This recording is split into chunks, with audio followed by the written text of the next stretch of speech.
was one of those days I knew it was going to happen. Yeah, whatever. It's back. You want me to do the intro again? Sorry, what? You want me to, so the audio is now back. Sorry. I look like a scumbag. What? I gotta shave this down. I'm looking like a... I mean, fuck it. Let's just roll it back, Kev. The YouTube will stay.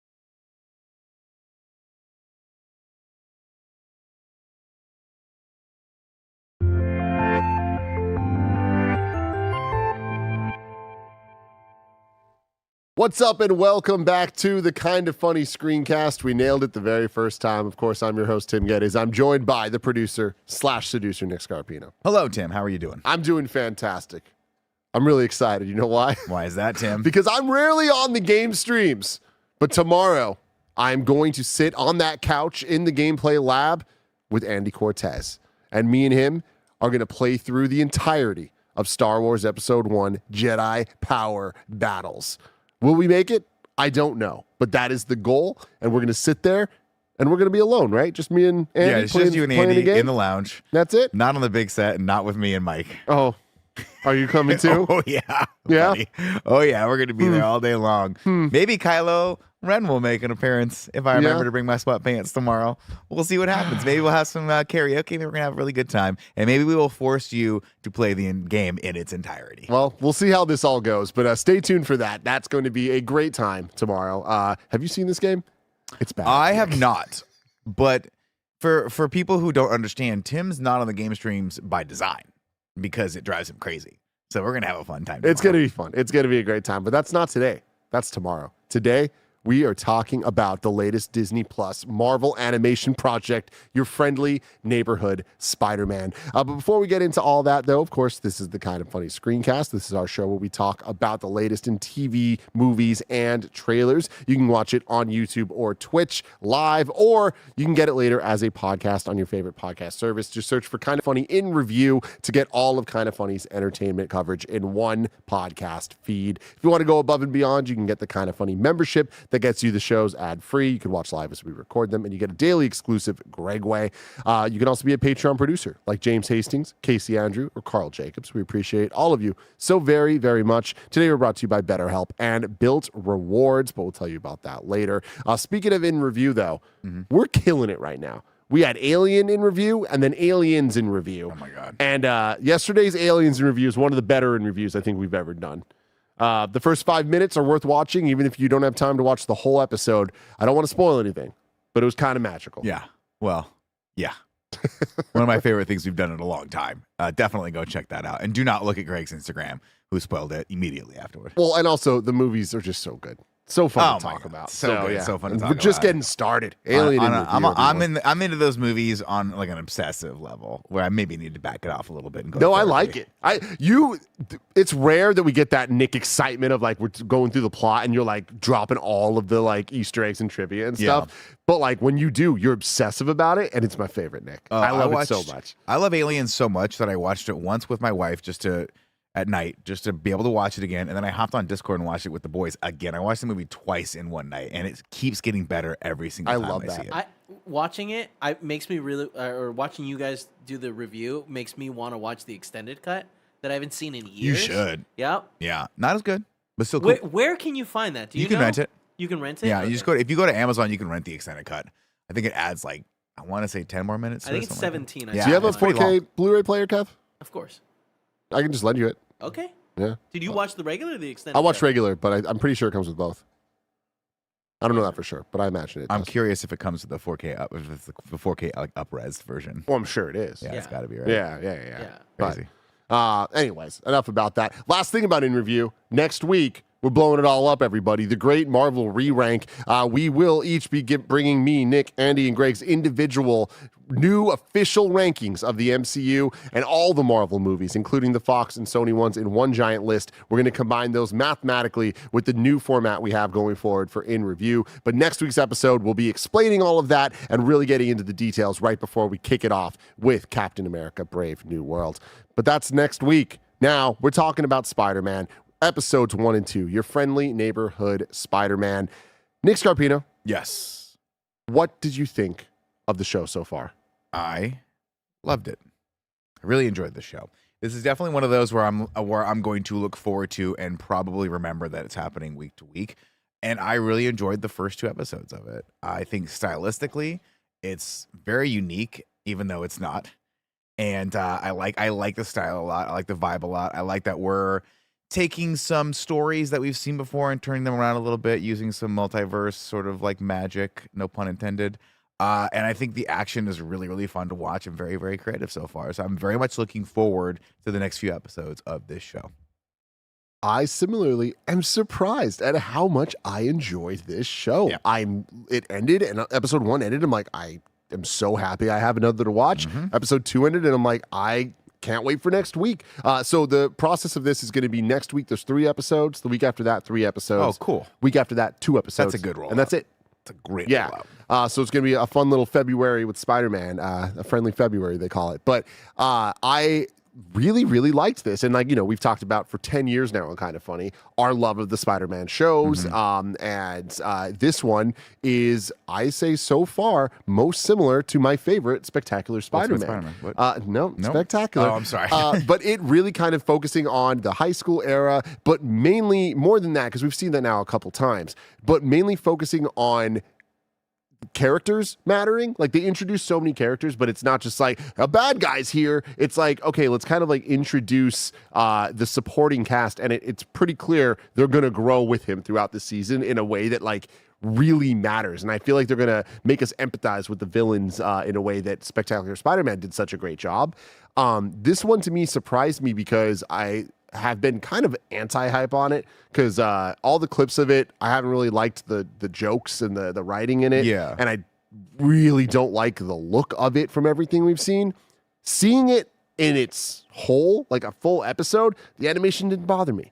And the kind of style of it, I was like, you're going for the comic book thing and it's on the nose, but I think it works more than it doesn't. And I feel like so far it reminds me a lot of X-Men 97 in the sense that I saw that. I'm like, oh man, I wish it was just like the old style. And then you see it in the actual show and you're like, oh, they nailed it. They freaking nailed it. And I kind of feel like they nailed it here. Yeah, I mean, I'm not as opposed to the style as I think you guys are. I think when we talked about What If and having that 3D to 2D style kind of artwork, it just never has bothered me. And I think it's specifically just, I don't know. I think I tend to watch it, and when I see good choreography and I see good like cinematography, which is a weird thing to say because it's animated, but there is. It is, yeah. I just melt right into the narrative, and I think right off the rip when you're seeing like I don't know if we're going spoilers. No spoilers yet. No We'll get into those. Right off the rip, as you're seeing some of the first action sequences happen, I'm like, oh, this really is very organic, and it's not. It doesn't fall into. And I don't know how they rendered it differently than What If, but it doesn't fall into the same sort of mechanics of What If, where me and Andy had an issue where, if some of the action felt sped up, it felt inorganic. It felt like when people were jumping and like falling, it was a little too fast and a little too like not real. Yeah. This feels real in all the Slapsticky. right ways, but also kind of hyper real in all the right ways. There's some wonderful sequences that we'll get to in a little bit. It's probably the first sequence you see him as Spider-Man. Where he fights in an alleyway, and the choreography and the way the camera moves is really, really cool. And it doesn't take you out of it, but it's something that feels very, very new. There's shots in this that I don't think I've ever really seen in an animated show before. And you can tell they were like, how do we take this up a notch? How do we make this creative? And that's kind of cool because it really they're going for that old school Spider-Man comic art style with the frames and everything, which we've seen not a million times, but many times, I would say at this point, where it's kind of like a default, like how could this comic book like superhero show look? But this one, because of like how advanced that technology has become, like the What If kind of CG style, they're having so much fun. I mean, X-Men 97 nailed it in terms of the action choreography. But in this, you're right. Like there's a bunch of scenes, the momentum of the fight scenes, I think music helps a lot. Feels stepped up. This feels more movie-like than I expected it to. Yes. And it's funny because you have the nostalgia of an image, which is the old school comic book image, which I love. Like when I wanted to, I used to have a book when I was a kid that was How to Draw the Marvel Way, and it was that square jawed, sort of not cell shaded, but comic booky sort of style, right? It's 1.0. And so when you see the characters talking to each other, And they use comic book panel styles very, very tastefully in this, which I didn't particularly care for in some of the Marvel shows where they did it. But in this, like I didn't like it in Miss Marvel when they were doing all the comic booky power.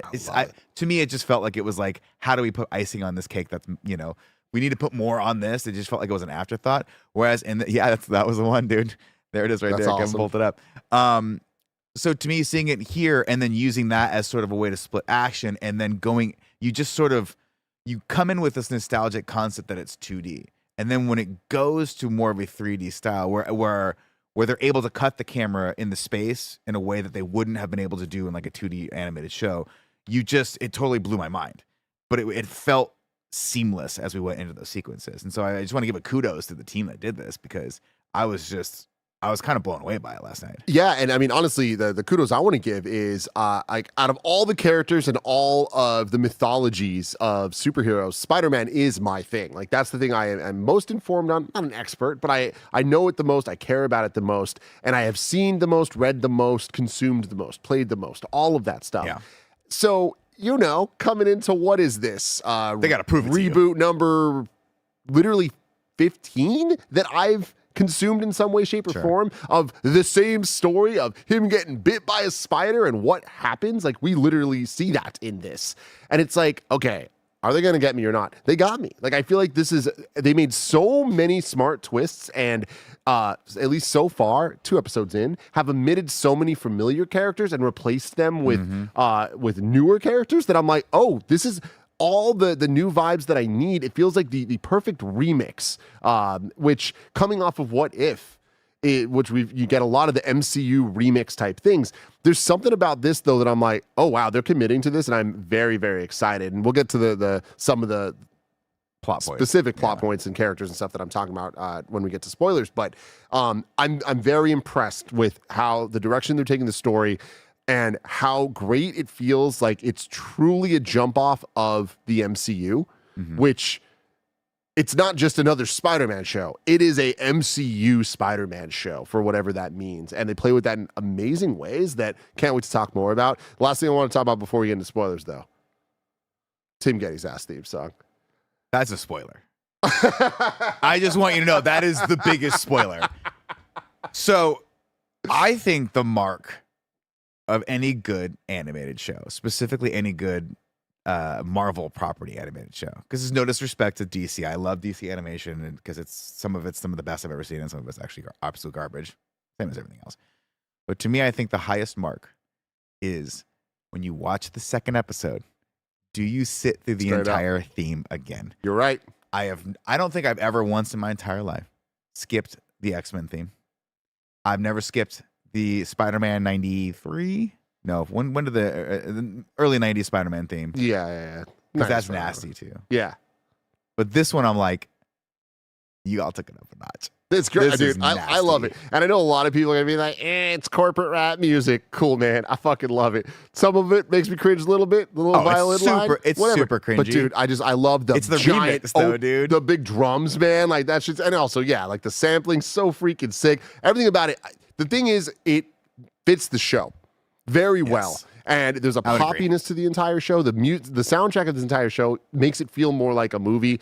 But yeah, no, really into this. So far, like, I feel like Marvel Animation's off to a pretty good start when it comes to, like, making me not skip. I mean, come on, X-Men 97 intro. I tweeted it, and I'll say it again. If you skip the X-Men 97 intro, I don't want to know you. Yeah. Like, I want you. That's how I introduce myself to people. Yeah. If you want to be my friend for the first time, I go, do you skip the X-Men 97 intro? And if they say yes, I say, get out of here. Yeah, straight I'm up. not talking to you anymore. All right, I want to get into spoiler talk for this show, for episodes 1 and 2 of Friendly Neighborhood Spider-Man, but we're going to do that right after a quick word from our sponsors.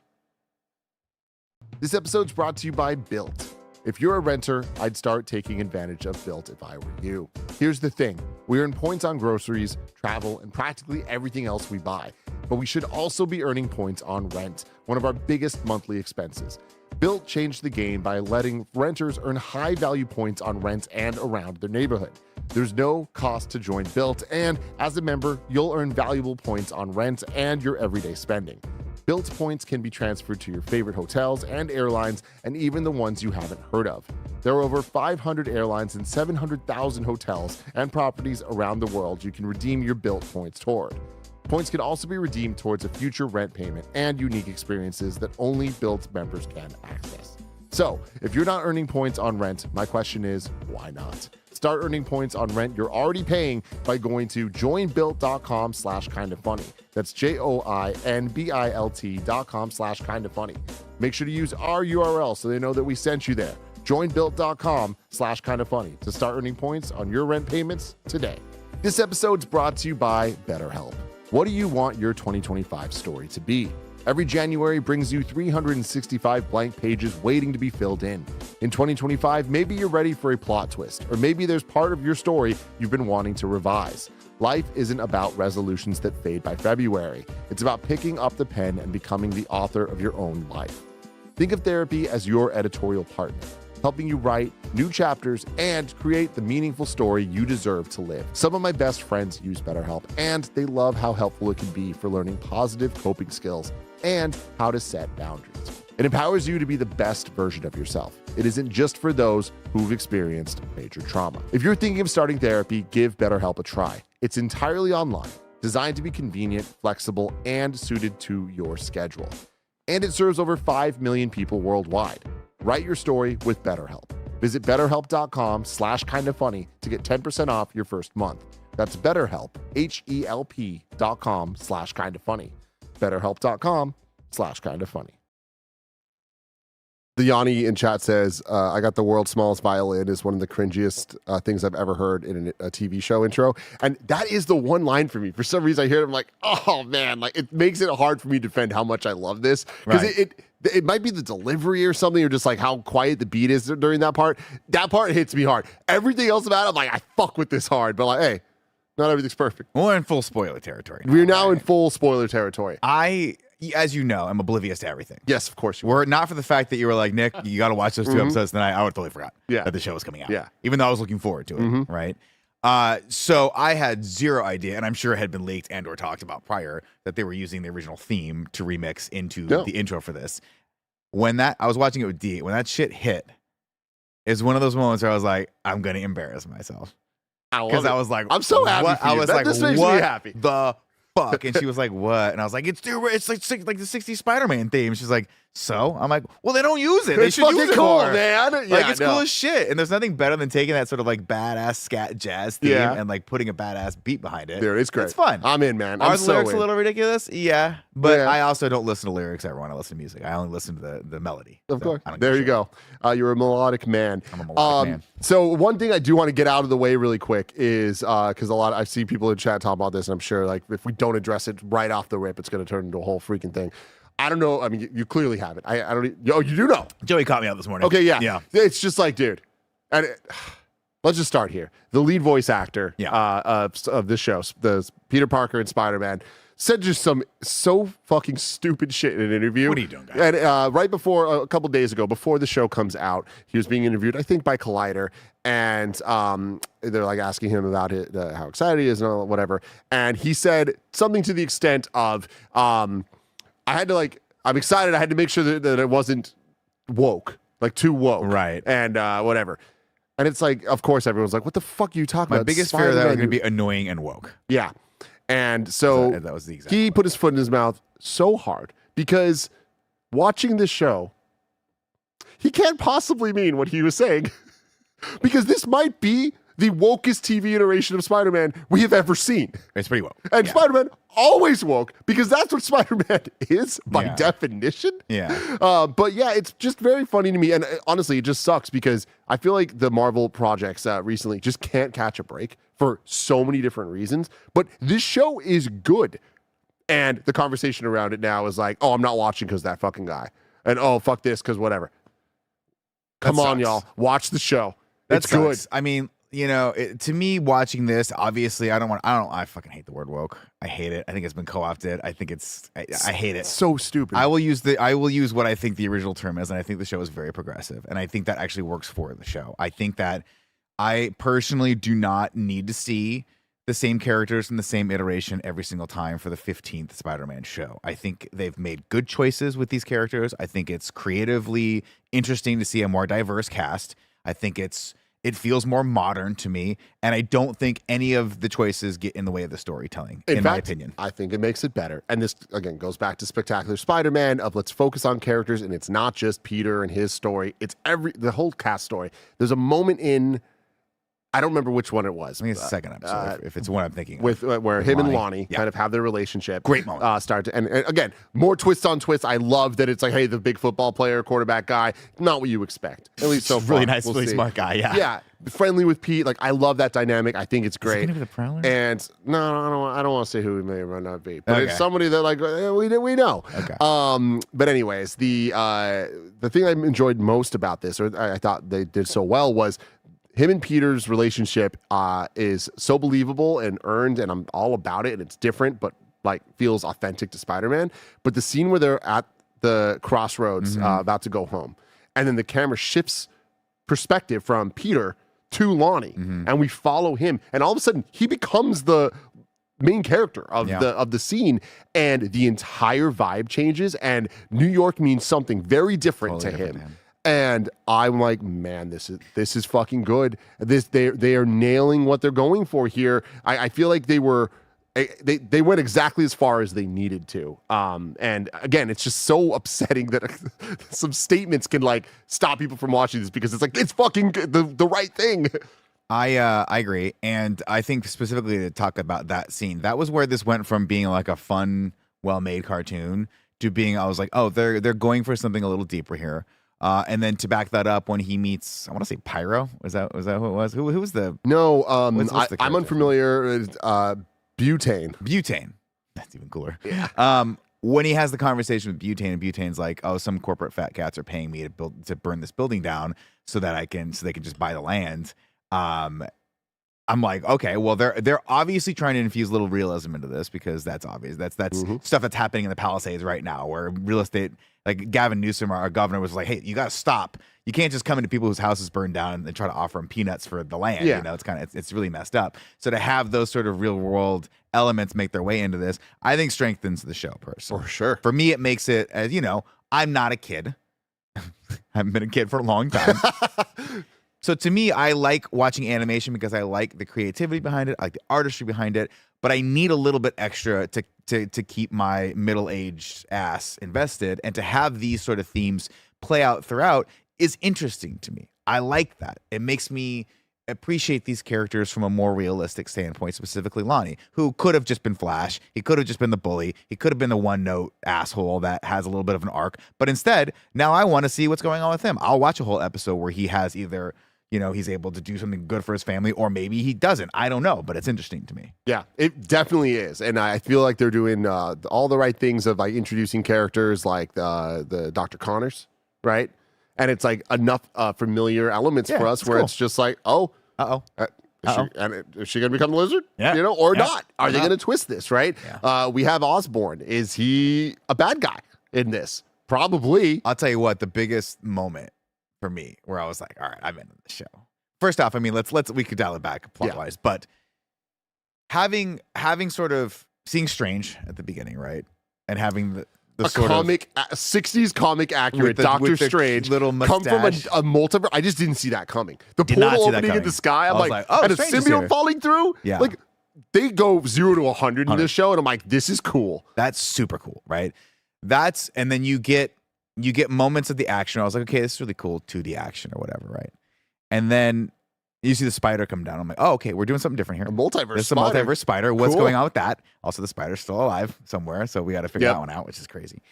He has that moment where he does and the whole thing spins. That's the first time I was like, they're really using this 3D Yeah. to like Do something. perfectly. Yeah. That's really, really fun.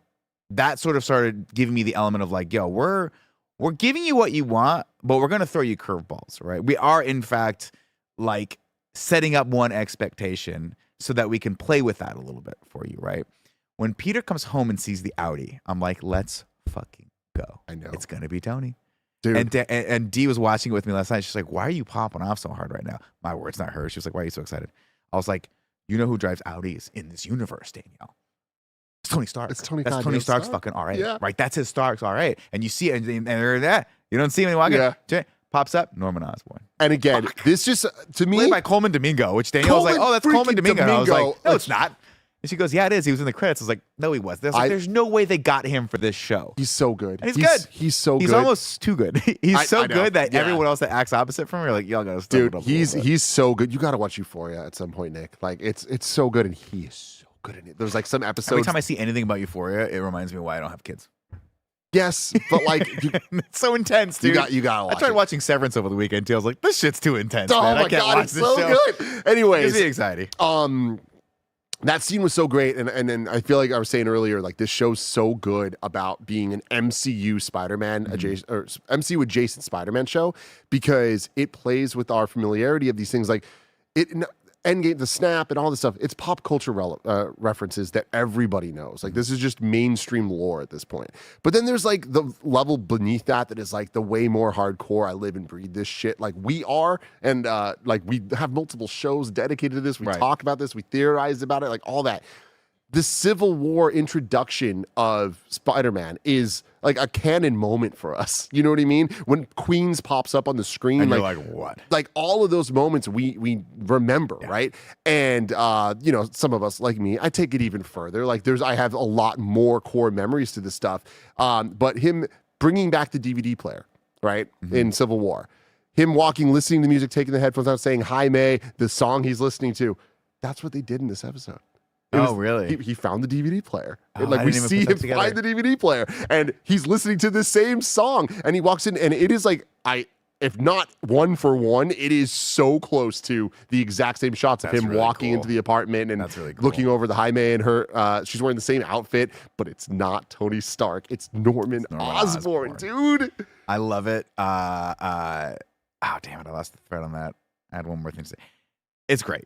It's great, and again, it's because we've already seen that sequence. The chat saying, Average Joe saying they did a side by side, and it's pretty one for one. That's awesome. This is the other thing I was gonna say, and this popped up on IGN's Instagram. I would not have spotted this otherwise. So kudos to them for finding the cameo. But the dude, I forget the actor's name. The dual flip guy. The guy from Severance. Is he in The Severance? guy from Severance and Shang-Chi. Yeah. He's in it. He was in it for 1 second. Yeah. So that's obviously I popped off for that. They're playing around with expectations, which is good. But this is why I'm invested in the show right now, is because if it was Tony, that would have been fine. But the fact that it was Norman makes me so much more intrigued as to what's going to happen. You don't know if he's a good guy. And by the way, spoilers, as when the episode 2 ends, my God, they do the thing that I was hoping they would do, which is that he knows he's fucking Spider-Man.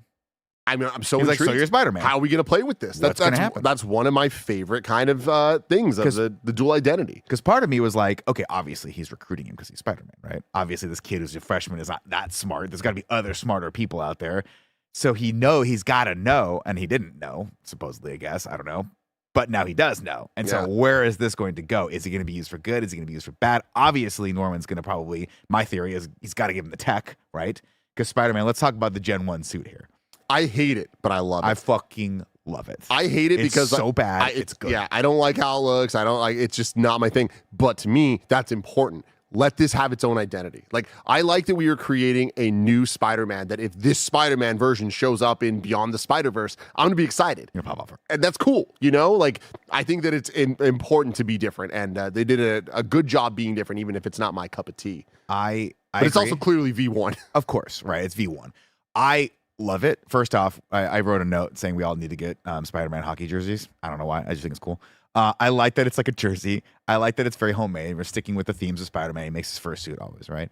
But what I thought was super creative was for the web slingers, instead of having this ultra high-tech little small thing, it's a massive tank on his back that he has to keep fiddling with. Very cool. I thought that, I was like, that is really fun, because that's all you'd have access to if you were a kid. Yeah. You'd grab an old tank of oxygen from somewhere that you found, or like a CO2 tank that you'd taken from a fucking alleyway, because he finds everything in the alleyways, and you'd retrofit it. It's great, cool. man. And his like interest in robotics. Like, I feel like the show is doing such a good job. Let me take a step back. Spider-Man is all about balance. It always is. Balancing the life between Peter and Spider-Man, balancing the responsibilities that Peter has between relationships and work and school and all of that. Spider-Man's relationships with people like Black Cat or whatever, and the villains and all of that with petty crime. Like, it's all about balance. And I feel like this show so far is doing such a great job of balancing those elements in a way that is familiar to us, but feels brand new. Like, I love how many layers they were of how many people he was potentially letting down. By the end of episode 2. Like, he was put in a situation where he had to go fight the fire guy. And he was simultaneously letting down 3 groups Connors of people. and Nico. And and it's like, that's Spider-Man. So good. So I love also one of the elements that we got a little bit of in the films, in the MCU films, but I would like to be in that world a little bit more, is the concept of your friendly neighborhood Spider-Man. Because of course, what neighborhood is he in?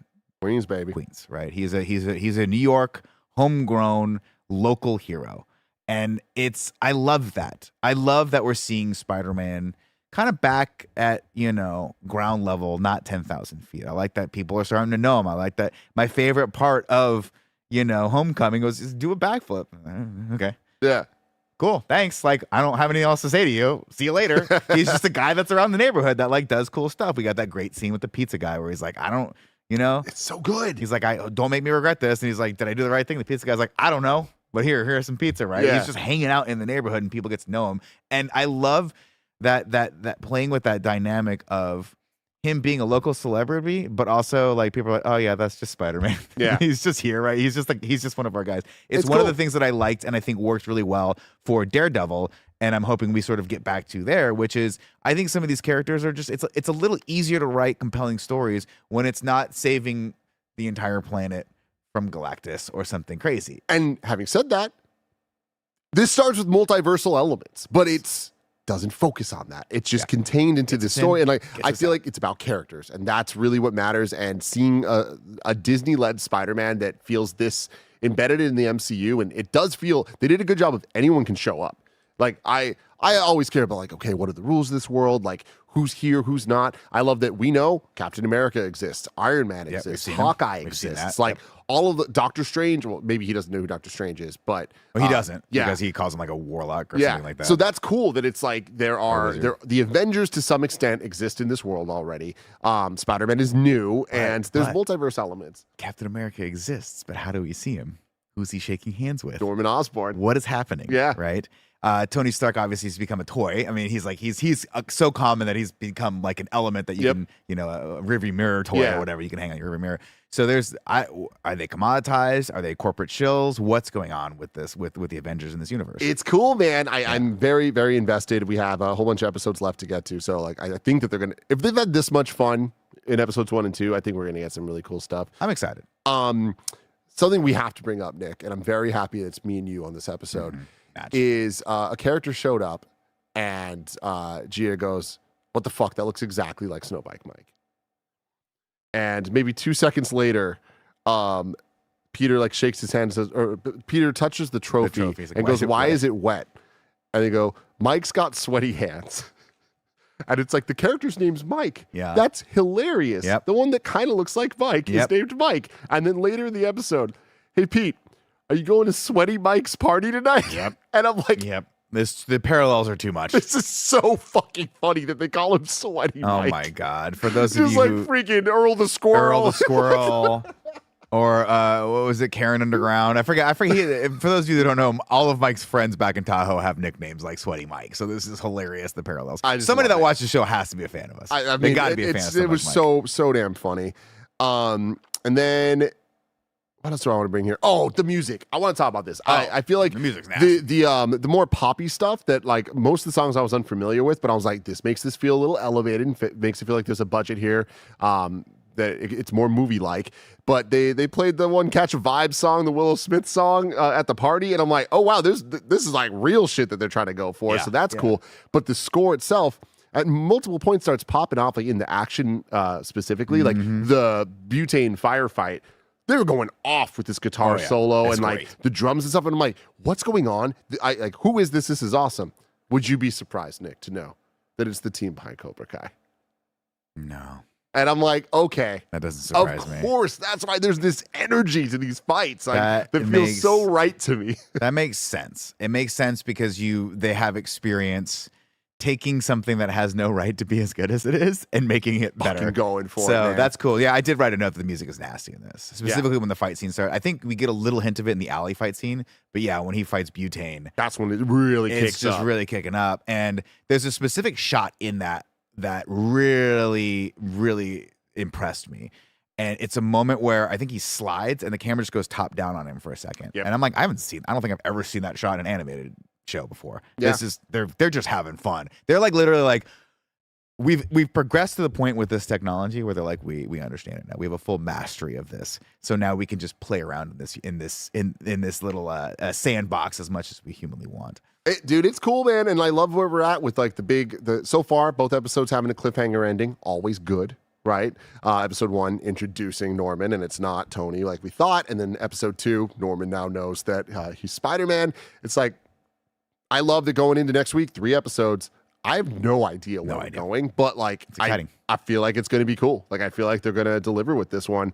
They've renewed it for seasons 2 and 3. Good. So I'm in. That's cool. You know, like I hope that means that they really have a plan and something that they're building towards and like a story they're trying to tell over time. And I think that this team has the stuff. I do too, because this feels, and again, it's a criticism I think people have had. I had it of some of the earlier Marvel shows where they feel a little bit disjointed. They feel a little poorly planned, poorly put together, poorly sort of like, they feel a bit rushed. This coming at it, these first 2 episodes, I'm like, y'all had something you were going for here. You guys sat at the writer's table and were like, we want to tell a cool story that feels different than other Spider-Man stories. And they're nailing it. So if they're going to continue to do that and have fun with that and give me tangential stories for Spider-Man, cool. I love that. Yeah. As far as I'm concerned, every animated show could either be Spider-Man or Batman, and I'd be probably okay. I'm going to be real with you, right? Yeah. I love all the Batman shows too. I love all of those. They're all sort of a little bit different, but unfortunately, a lot of those are short-lived because for whatever reason, people don't go out to support those. Yeah. But yeah. Yeah, so hey, let's see how this goes. But let us know in the comments below what you think of Friendly Neighborhood Spider-Man if you're planning to keep watching.